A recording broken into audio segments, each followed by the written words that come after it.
또 이르시되 내가 너희와 함께 있을 때에 너희에게 말한 바 곧 모세의 율법과 선지자의 글과 시편에 나를 가리켜 기록된 모든 것이 이루어져야 하리라 한 말이 이것이라 하시고, 이에 그들의 마음을 열어 성경을 깨닫게 하시고, 또 이르시되 이같이 그리스도가 고난을 받고 제3일에 죽은 자 가운데서 살아날 것과 또 그의 이름으로 죄 사함을 받게 하는 회개가 예루살렘에서 시작하여 모든 족속에게 전파될 것이 기록되었으니 너희는 이 모든 일의 증인이라. 볼지어다 내가 내 아버지께서 약속하신 것을 너희에게 보내리니 너희는 위로부터 능력으로 입혀질 때까지 이 성에 머물라 하시니라. 아멘.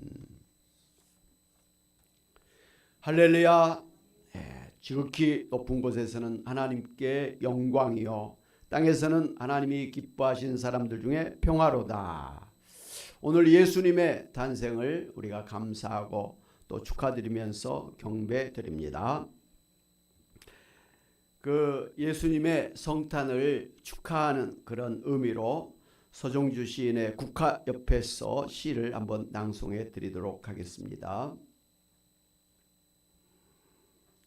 한 송이의 국화꽃을 피우기 위해 봄부터 소쩍새는 그렇게 울었나 보다. 한 송이의 국화꽃을 피우기 위해 천둥은 먹구름 속에서 또 그렇게 울었나 보다.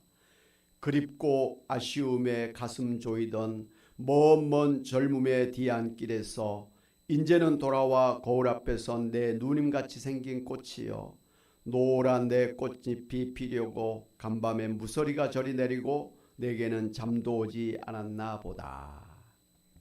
아멘.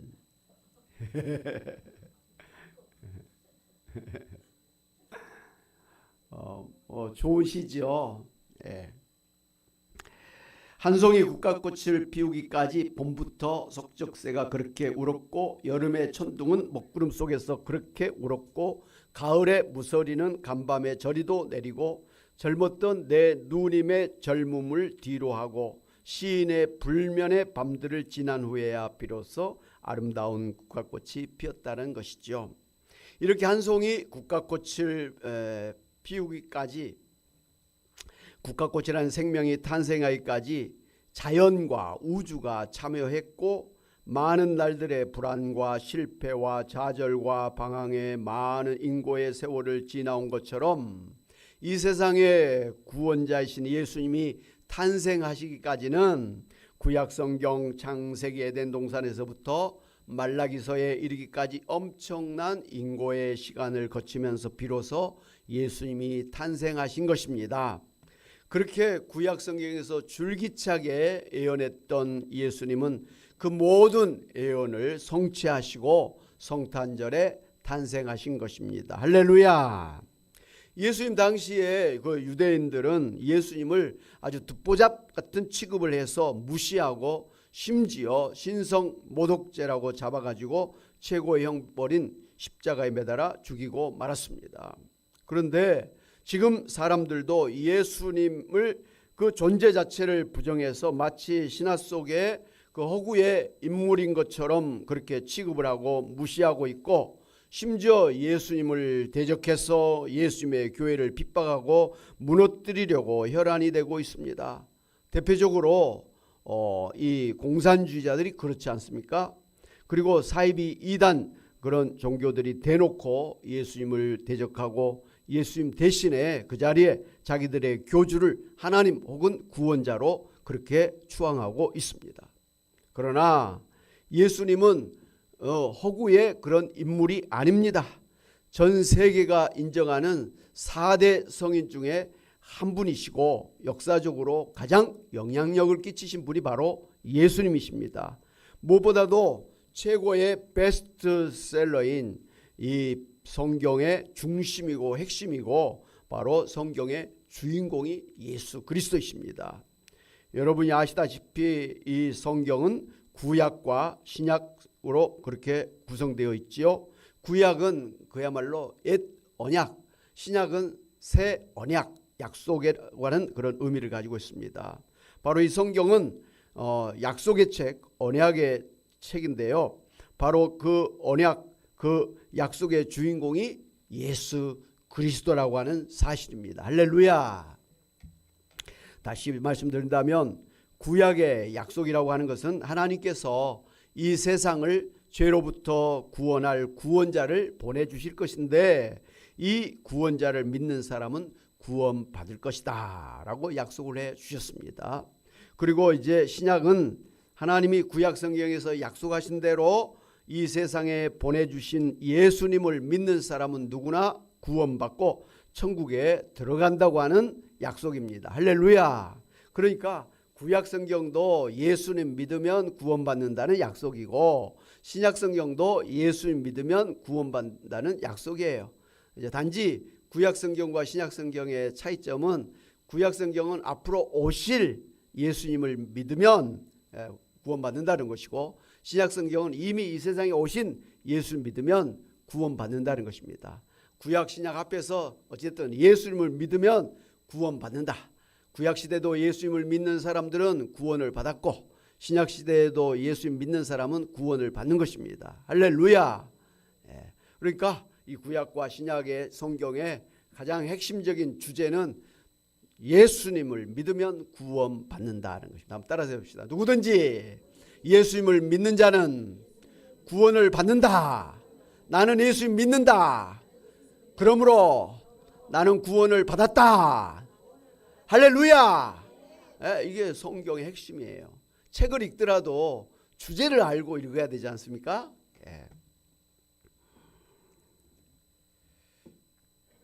바로 구약과 신약의 하나님의 언약의 중심은 예수님이라는 것을 우리가 알아야 됩니다.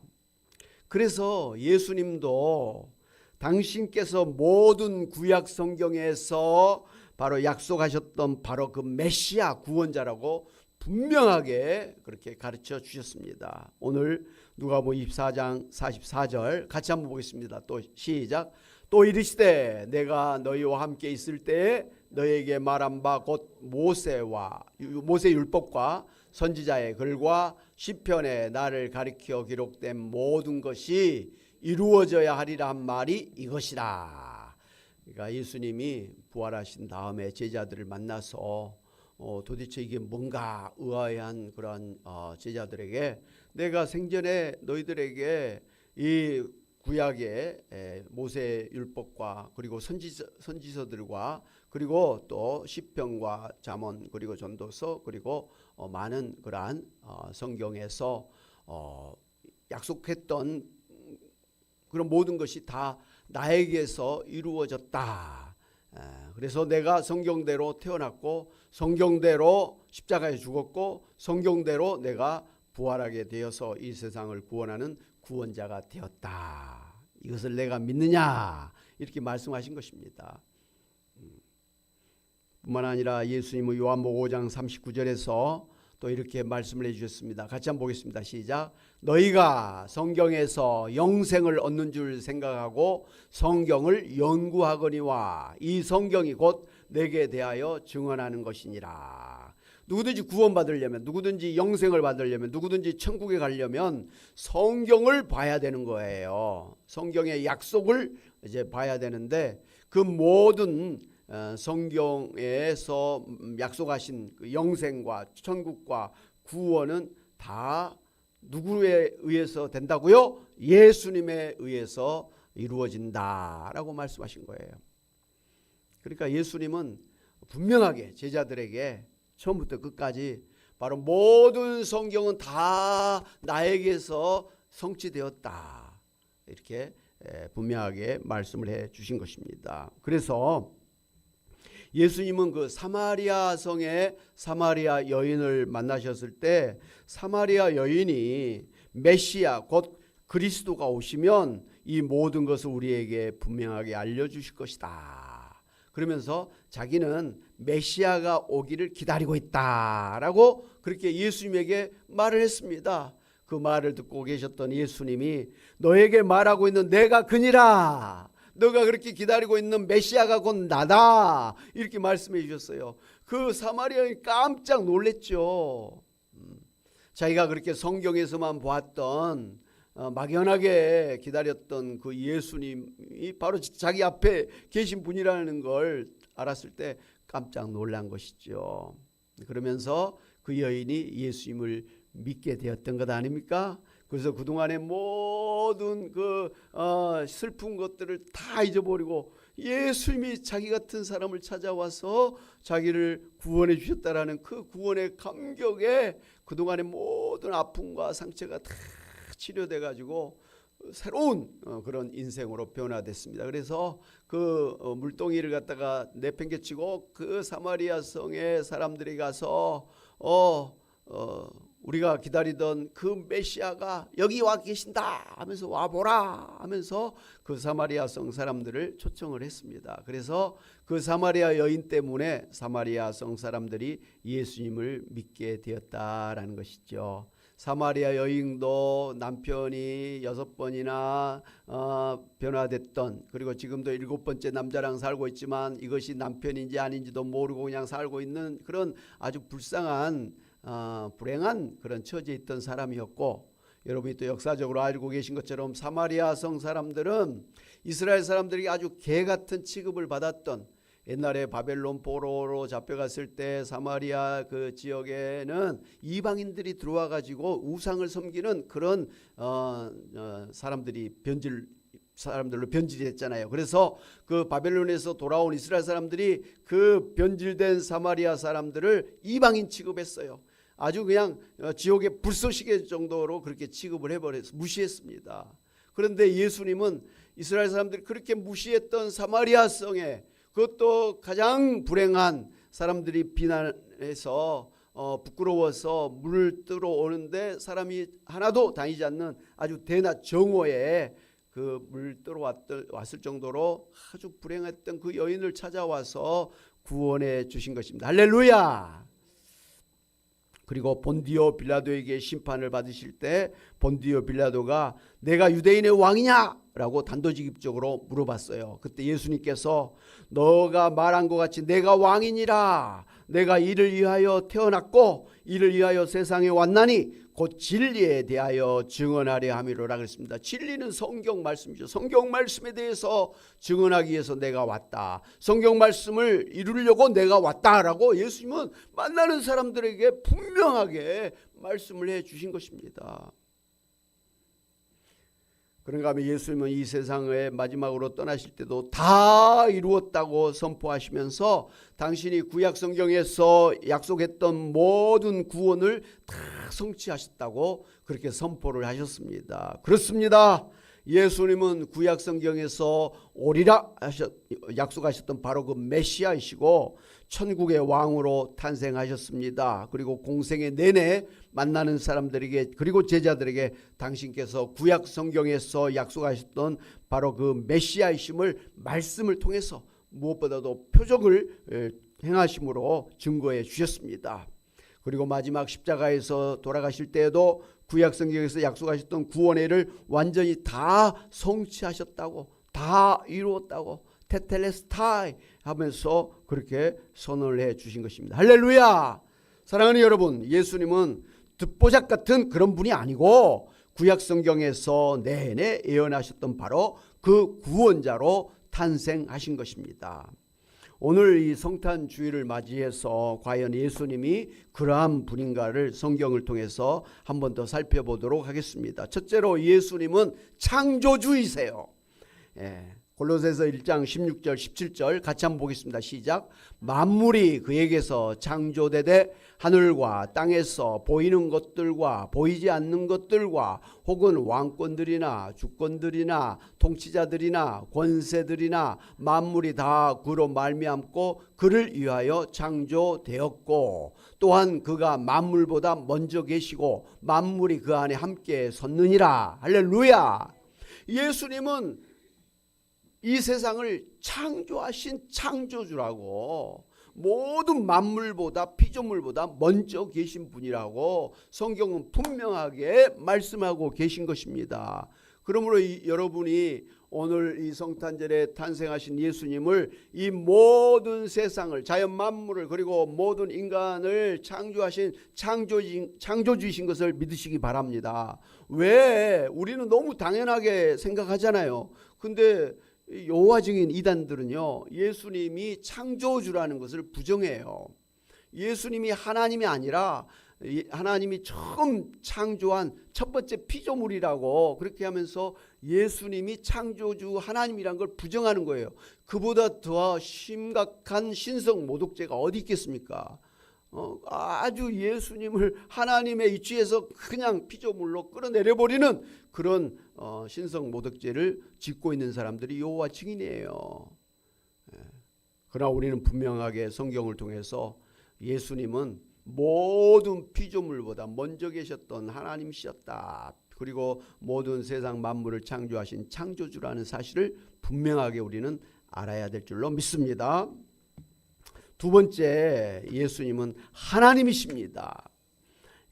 이사야 9장 6절을 같이 한번 보겠습니다. 시작. 이는 한 아기가 우리에게 낳고 한 아들을 우리에게 주신 바 되었는데 그의 어깨에는 정사를 메었고 그의 이름은 기묘자라, 모사라, 전능하신 하나님이라, 영존하신 아버지라, 평강의 왕이라 할 것임이라.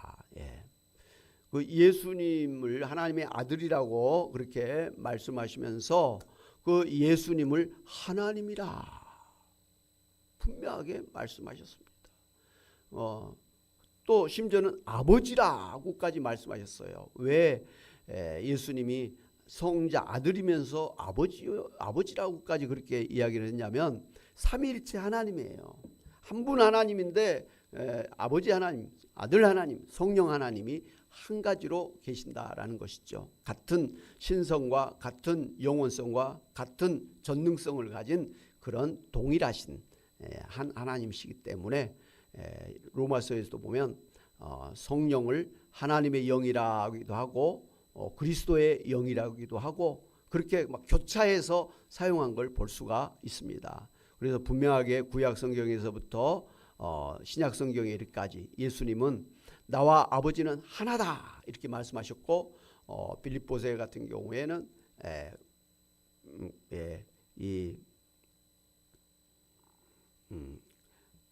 예수님은 하나님의 본체시나 하나님과 같은 동일하게 여기지 아니하시고 자기를 비워서 인간의 몸을 입고 이 세상에 오셔서 십자가를 지시기까지 하나님 아버지께 순종하셨다 이런 말씀하셨어요. 네, 예수님 당신도 나와 아버지는 하나라 그랬고 나를 본 자는 아버지를 보았다라고 그렇게 말씀하시면서 바로 예수님이 하나님 아버지와 같은 하나님이시라는 걸 분명하게 말씀을 하셨고 성경은 분명하게 예수님이 하나님이다 이렇게 증거를 하고 있는 것입니다. 할렐루야. 세 번째, 예수님은 무엇보다도 구원자이십니다.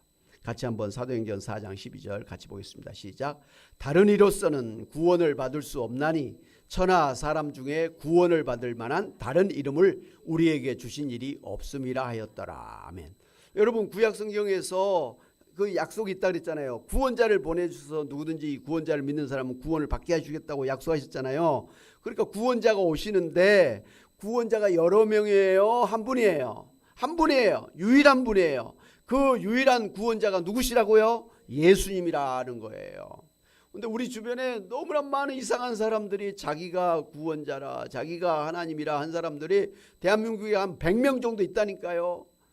아주 대표적으로 통일교회 문선명, 신천지 이만희, JMS의 정명석, 안산홍 중에 하나님의 교회 안산홍. 근데 그거 참 웃겨. 문선명이가 재림주야 되는데 그가 죽었단 말이에요. 재림주가 죽으면 안 되는데 죽었단 말이에요. 죽은 다음에 그 부인 한학자씨가 참 어머니라 그래서 그 재림주 역할을 하고 있는 거예요. 웃기죠.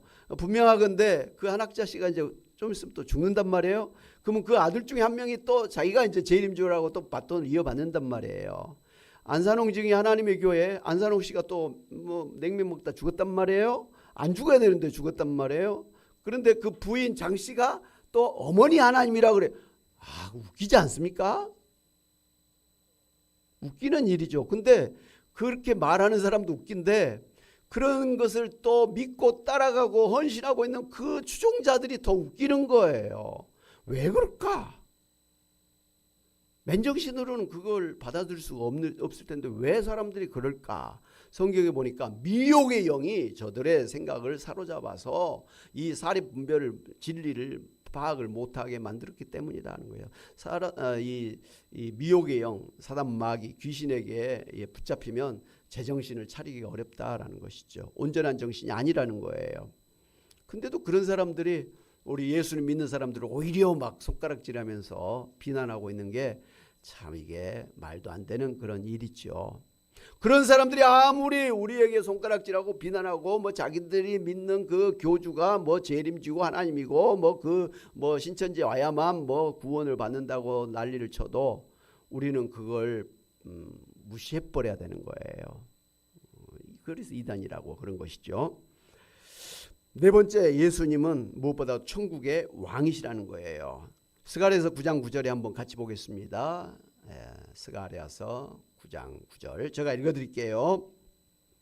도성 시온아 크게 기뻐하여라. 도성 에루살렘아 환성을 울려라. 내 왕이 내게로 오신다. 그는 공의로우신 왕, 구원을 베푸시는 왕이시다. 그는 온순하셔서 나귀 곧 나귀 새낀 어린 나귀를 타고 오신다 그랬습니다. 스가랴서에서 예수님이 이 세상에 오셔서 나귀를 타고 예루살렘 성에 입성하신다고 예언을 하셨는데 그 나귀 타고 입성하신 그 예수님이 누구시냐?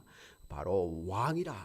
너의 왕이라. 공의로우신 왕이라. 구원을 베푸시는 왕이라. 하나님 나라 천국의 왕이라. 분명하게 구약 성경에서 예언을 하셨고 바로 예수님이 그 빌라도 앞에서 본디오 빌라도 앞에서 너가 왕이냐 그럴 때 내가 왕이다 분명하게 말씀하셨어요. 그러니 예수님은 우리가 들어가는 천국의 왕이신 것을 믿어야 될 줄로 믿습니다. 아멘. 자, 이렇게 예수님은 하나님이시고 창조주시고 구원자시고 천국의 왕이신데 오늘 특별히 예수님의 탄생일을 맞이했으니까 예수님의 그 탄생조차도 구약 성경에서 자세하게 예언한 대로 그대로 예수님이 탄생하셨다는 것을 우리가 다시 한번 살펴보기를 바랍니다. 첫째로 그리스도는 여자의 후손으로 오신다고 그렇게 말씀을 해 주셨습니다. 그 창세기 3장 15절에 같이 한번 보겠습니다. 창세기 3장 15절에 시작. 내가 너로 여자와 온수가 되게 하고 내 후손도 여자의 후손과 온수가 되게 하느니 여자의 후손은 내 머리를 상하게 할 것이요 그랬습니다. 너는 그의 발꿈치를 상하게 할 것이니라. 여러분, 이 아담과 하와가 하나님이 따먹지 말라고 한 선악과를 따먹고 온죄를 지었잖아요. 그것 때문에 이제 하나님 앞에서 이제 추방되어 가지고 그때부터 사람이 이제 영원히 죽고 또 병들고 늙고 죽는, 그리고 사단 마귀의 종이 되는, 그리고 이 세상은 아주 살기 힘든 그런 세상으로 변질되게 되어서 오늘에까지 이르고 있는 것 아니겠습니까? 그런데 그 처음 선악과를 따먹고 죄를 지은 아담과 하와에게 하나님께서 이 아담과 하와가 다시 구원받고 다시 에덴 동산에서 하나님과 함께 영원히 살 것을 약속을 해 주신 거예요. 그런데 그 비결이 뭐냐? 바로 여자의 후손이 와서 이 사단 마귀를 물리치고 이 죄를 해결하고 아담과 하와를 구원해서 다시 천국에서 하나님과 함께 영원히 살도록 하시겠다, 이렇게 약속을 해 주신 거예요. 이게 처음 약속이에요. 그렇기 때문에 이걸 갖다가 원시복음이라 이렇게 말을 합니다. 바로 예수님은 여자의 후손으로 오실 것이다, 그렇게 약속을 해 주셨는데 이제 예수님은 그 구약 성경에 약속하신 대로 여자에게서 탄생하신 것을 성경은 분명하게 증거하고 있습니다. 갈라디아 4장 4절 같이 한번 보겠습니다. 갈라디아 4장 4절 시작. 때가 참에 하나님이 그 아들을 보내사 여자에게서 나게 하시고 그랬습니다. 처음 에덴 동산에서부터 하나님이 여자의 후손으로 구원자가 태어날 거다 예언을 하셨는데 신약 성경에 바로 여자에게서 이 구원자가 태어나셨다라고 증거를 하고 있죠. 그죠? 둘째로 예수님은 동정녀 처녀의 몸에서 탄생하실 것이라고 구약 성경에서 예언을 해 주셨습니다. 이사야 7장 14절을 같이 한번 보겠습니다. 시작. 그러므로 주께서 친히 징조를 너에게 주실 것이라. 보라, 처녀가 잉태하여 아들을 낳을 것이요 그의 이름을 임마누엘이라 하리라. 여러분, 처녀가 혼자서 얘기를 할 수는 없잖아요. 안 되잖아요. 그런데 이 성경에서는 처녀가 아기를 낳을 것이다. 한마디로 이것은 기적이죠. 기적으로 여자의 처녀의 몸에서 아기가 태어나실 것이다. 그게 징조라. 분명하게 우리에게 보이는 징조다. 이제 메시아가 태어나는데 일반 부부 사이에서 태어나는 사람이 아니라 동정녀 처녀에게서 태어난 사람이어야만 된다라는 거예요. 그 사람 한 사람밖에 없잖아요. 누구예요? 예수님이죠. 마리아가 뒤에 요셉과 결혼을 했습니다마는 결혼하기 전에 아마도 이 처녀인 상태에서 마리아가 임신을 해서 아기를 낳았죠. 그래서 까딱 잘못했으면 결혼도 못할 뻔했고 돌에 맞아서 죽을 판이었습니다. 그러나 하나님께서 모든 걸 다 보호해 주셔서 그 요셉과 그렇게 결혼을 하게 됐고 또 요셉의 아들의 그런 이름으로 예수님이 또 살게 되신 것을 볼 수가 있습니다. 바로 예수님이 동정녀에게서 태어나셨다고 하는 그 사실 자체가 바로 구약 성경에서 약속하셨던 바로 그 메시아라는 것을 우리가 알 수가 있는 것입니다. 아멘. 그래서 마태복음 1장 23절에 보라, 처녀가 잉태하여 아들을 낳을 것이요 그의 이름은 임마누엘이라 하리라. 구약에 약속한 대로 신약 성경에서 딱 그대로 성취됐다라고 선포를 하고 계시죠. 그래서 우리는 늘 사도신경으로 이런 사실을 고백하고 있습니다. 전능하사 천지를 만드신 하나님 아버지를 믿사오며 그 외아들 예수 그리스도를 믿사오니 이는 성령으로 잉태하사 동정녀 마리아에게서 나시고 그랬습니다. 여러분은 뭐 당연히 동정녀 마리아에게서 예수님이 태어나신 것을 믿으시죠? 그런데 이걸 믿지 못한 사람들이 너무나 많아요. 특별히 그 통일교회 그 올리강론이라는 책이 있잖아요. 그들의 교리책이 있는데 그들은 예수님이 처녀의 몸에서 날 수가 없다. 어떻게 사람이 여자에게서 날 수가 있느냐? 부부 사이에서 그렇게 애가 나는 게 자연의 법칙인데 하나님이 어떻게 자연 법칙을 거스리고 처녀의 몸에서 아기를 낳게 하겠느냐? 예수님은 처녀의 몸에서 태어난 게 아니라 이 낳기는 마리아가 낳는데 마리아는 성전에 드나들면서 썸씽이 있었다. 그래서 아버지도 모르는 사람에게서 예수님이 태어나셨다. 아버지가 있다라고 이야기한 거예요. 구약 성경에서는 예수님이 하나님이 약속하신 구원자라고 하는 분명한 징조, 표적을 보여주시기 위해서 동정녀에게서 나신다 그랬잖아요. 그래서 그 동정녀에게서 난 사람이 바로 구원자다. 이렇게 우리에게 분명하게 보여주셨는데 그걸 못 믿으니까 이건 있을 수가 없다 이렇게 하니까 엉뚱하게도 성전에 드나들면서 제사장과 썸씽이 있어가지고 그렇게 태어난 분이 바로 사생아가 바로 예수입니다. 그러나 그 사생아를 신화적으로 높이기 위해서 뭐 동정녀에게 태어났다라고 이렇게 표현했을 뿐이 실상은 아니다. 뭐 이렇게 이야기한 거예요. 참 잘못됐죠? 잘못됐죠. 근데 그런 잘못된 것을 따르는 사람들이 있다라는 게 지금 그런 사람들이 지금 우리나라의 뉴스를 지금 독차지하고 있다라는 게 참 답답한 현실입니다.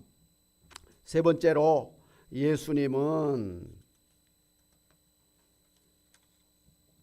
하나님의 아들로 태어나신다고 그렇게 예언을 하셨습니다. 이사야 9장 6절에 아까 읽었던 말씀 다시 한번 보겠습니다. 시작.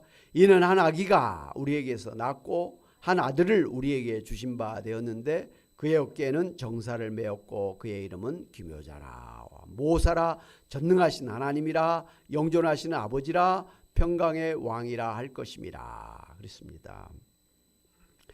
분명하게 성경은 하나님의 아들이 이 세상에 구원자로 오신다라고 예언했습니다. 그 예언하신 대로 예수님은 하나님의 아들로 이 세상에 태어나셨다고 신약 성경은 증거를 하고 있습니다. 요한복음 3장 16절에 같이 한번 보겠습니다. 시작. 하나님이 세상을 이처럼 사랑하사 독생자를 주셨으니 이는 그를 믿는 자마다 멸망하지 않고 영생을 얻게 하려 하심이라 그랬습니다. 바로 하나님이 이 세상을 구원하기 위해서 구원자를 보내주셨는데 바로 독생자, 하나님의 하나밖에 없는 아들이라 그랬습니다. 바로 성경은 분명하게 예수님이 하나님의 아들이시다라고 그렇게 증거를 하고 계신 것이죠. 네 번째로 예수님은 다윗의 자손으로 베들레헴에서 탄생하실 것을 예언하셨습니다. 미가서 5장 2절에 같이 한번 보겠습니다. 시작. 베들레헴 에브라다야 너는 유다 족속 중에 작을지라도 이스라엘을 다스릴 자가 내게서 내게로 나올 것이라 그의 근본은 상고의 영원에 있느니라. 이렇게 말씀하셨어요. 베들레헴에서 그 구원자가 태어나실 것이다. 작은 마을이에요. 지금 성지순례 가면 이스라엘의 베들레헴이라는 건 아주 작은 마을이에요. 나사렛이라고 하는 동네도 아주 작은 마을이에요. 심지어 예루살렘도 작은 마을이에요. 아니 이스라엘 자체가 우리나라의 강원도보다도 작은 나라예요. 그것도 참 대부분이 사막이에요. 그 초지는 별로 없는, 그리고 뭐 그 강이라고 하는 그 요단강이 있는데 요단강도 참 뭐 시냇물 같이 조금 그런 거예요. 그래서 참 이 조그만 이 아주 척박한 이런 땅이 젖과 꿀이 흐르는 가나안 땅이라 한 게 의아하는데 그곳에서 살고 있는 유대인들은 부족함이 없이 세계 최고의 그런 복지 국가를 이루고 있는 것을 보면 복지 땅인 것은 맞아요. 그러나 우리의 기준으로 보면 아주 이상한 땅이에요. 어찌됐든 아주 작은 그런 나라, 작은 베들레헴이라고 하는 마을에서 구원자가 태어날 것을 예언하셨어요. 원래 이 아버지 요셉과 마리아는 나사렛이라고 하는 곳에서 사셨어요. 그런데 그 당시에 이 로마의 로마 황제의 명령에 의해서 모든 사람은 다 자기의 고향에 가서 호적을 하라 명령에 따라서 이 베들레헴에 와서 머무는 동안에 이제 거기서 갑작스럽게 예수님을 낳게 되었는데 그 사람들이 다 호적하러 막 이렇게 사람들이 몰려든 바람에 뭐 호텔이랄지 여관이랄지 이런 게 다 매진돼 버렸습니다. 예수님이 가실 데가 없었어요. 그래서 보니까 자연 동굴 있잖아요. 자연 동굴 거기에 이스라엘 사람들이 거기서 마구간을 만들어 가지고 거기서 말을 키우고 뭐 이렇게 했었습니다. 그래서 할 수 없어서 마리아가 그 동굴 자연 동굴에 가서 마구간에서 예수님을 낳게 되었다라는 것이죠.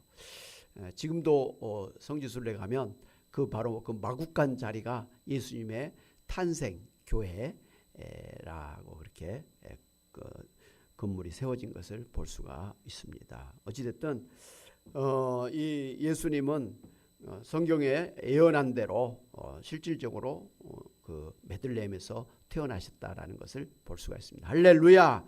이렇게 예수님은 그 모든 구약 성경에서 예언한 대로 그렇게 태어나셨다라는 걸 분명하게 알 수가 있습니다. 할렐루야! 예수님은 세상 사람들이 그렇게 생각하는 것처럼 정말 듣지도 보지도 못한 그런 듣보잡 같은 존재가 아니에요. 아주 창세기에서부터 모든 선지자들서 그리고 그 마지막 예언서까지 해가지고 계속해서 예수님이 태어나실 것을 예언을 하셨단 말이에요. 단순히 태어나신 정도가 아니라 구체적으로 어디에서 어떻게 해서 이렇게 태어나실 것을 자세하게 예언했는데 그 자세하게 예언한 대로 다 예수님께서 성취하시면서 태어나셨다고 하는 사실이에요. 그런 예수님이 진짜라는 거죠. 그런데 더 놀라운 것은 예수님은 단순히 창세기 에덴 동산에서 약속된 게 아니라 사실은 영원 전부터 이 세상이 만들어지기 전부터 우리가 태어나기 전부터 예수님은 이 세상의 구원자로 예정이 되셨다라는 것을 우리가 알아야 됩니다. 할렐루야. 예수님이 구원자라는 건 뿌리가 이렇게 깊어요. 한 송이 국화꽃을 피우기 위해서 봄, 여름, 가을 그 인고의 시간을 지나서 아름다운 꽃이 피어난 것처럼 예수님도 구약의 그 시간을 거쳐서 오신 분이라는 말이에요. 대단한 분이시죠. 예. 그런 예수님을 우리가 우리의 구원자로 믿고 모시고 살고 있다는 게 엄청난 축복이고, 예수님을 그렇게 믿고 사시는 여러분이 참으로 성공적인 인생을 사신 분들인 줄로 믿습니다. 아멘. 이제 성경대로 예수님이 태어나셨단 말이에요. 근데 성경을 더 보면 오늘 누가복음 24장의 말씀처럼 예수님은 성경대로 태어나셨을 뿐만 아니라 성경대로 십자가에서 죽으셨고 성경대로 3일 만에 부활하셔가지고 제자들 앞에 오셨고, 또 이제 성경대로 예수님이 승천하시고 성경대로 성령을 보내주시고, 또 예수님이 약속한 대로 성령이 오순절날 오셨고, 지금까지도 성령이 우리 가운데 계셔서 우리로 하여금 예수 믿게 하고 성경 말씀을 깨닫게 하고 기도하게 하고 봉사하게 하고 우리가 예수님을 닮아가도록 우리의 성령의 열매를 주시고, 우리가 예수님을 또 섬기도록 교회를 세우고 또 하나님 나라를 세우도록 하기 위해서 성령의 은사를 주시는 거죠. 예수님의 이름으로 기도할 때 귀신이 쫓겨나가게 하시고, 예수님의 기도할 때 병이 낫게 하시고, 예수님의 이름으로 기도할 때 산이 저리로 옮기기도 하고, 예수님의 이름으로 기도할 때 기적이 일어난 능력의 역사가 일어나는 그런 은사를 주시면서 우리를 계속해서 인도하고 계시는 줄로 믿습니다. 이제 남은 예수님 성경에 약속이 있어요. 예언이 있어요. 그 뭐냐면 예수님이 재림하신다. 예수님이 재림하셔서 모든 세상을 심판하신다. 그래서 예수 믿는 사람들은 천국으로, 예수 믿지 않는 사람들은 사단 마귀와 함께 지옥으로 가고, 또 우리는 부활한 몸으로 이제 신령한 몸, 영광스러운 몸, 강한 몸으로 살게 되어지고 또 영원한 새하늘 새 땅에서 살게 될 것이다. 이제 남은 성경의 예언이 남아 있는 거예요. 우리가 이제 지금까지 성경을 본 것은 이제 이루어진 것이고, 이제 앞으로 일어날 그런 성경의 예언만 우리가 이제 소망하면서 살고 있는 것입니다. 그러므로 지금까지 예수님이 성경 그대로 태어나셨고 사셨던 것처럼 이제 남은 성경의 마지막 예언도 그대로 될 줄로 믿고 우리가 살아야 됩니다. 예수님 재림하십니다. 예수님이 심판하십니다. 예수님 오시면 우리가 부활합니다. 우리 그리고서 천국에 갑니다. 이 세상이 종말을 당하고 새하늘 새 땅으로 재창조돼서 우리가 하늘에서 사는 게 아니라 사실은 에덴 동산 같은 그러한 천국에서 살게 될 것을 믿으시기를 바랍니다. 아멘. 사랑하는 여러분, 오늘 성탄절 주일을 맞이해서 다시 한번 우리가 믿고 있는 예수님은 정말 대단한 분이시다라는 거 우리가 분명하게 알아야 됩니다. 그 대단하다는 것을 무슨 증거냐? 성경에서 그대로 예언한 대로 그대로 이루어졌다는 이 사실이 대단한 거예요. 그렇기 때문에 우리가 믿는 예수님은 정말 대단한 분이시다 분명하게 알고, 내가 이런 예수님을 만났다는 것, 사마리아 여인이 예수님을 만난 것 때문에 인생이 변화되어지고 구원을 받고 그렇게 했던 것처럼 기쁘어서 막 사람들에게 내가 이 예수님을 만났다고 자랑했던 것처럼, 우리도 구원의 확신을 가지고 예수님 만나서 내가 구원받은 정말 제대로 인생을 살았다고 하는 그런 자신감을 가지고, 그리고 내가 만난 예수님을 당당하게 사람들에게 전파함으로 한 사람이라도 더 전도해서 천국으로 인도하는 전도자들이 다 되시기를 주님의 이름으로 축원합니다. 아멘. 우리 말씀을 생각하면서 찬양하고 기도하도록 하겠습니다. 찬송가 126장입니다. 천사 찬송하리니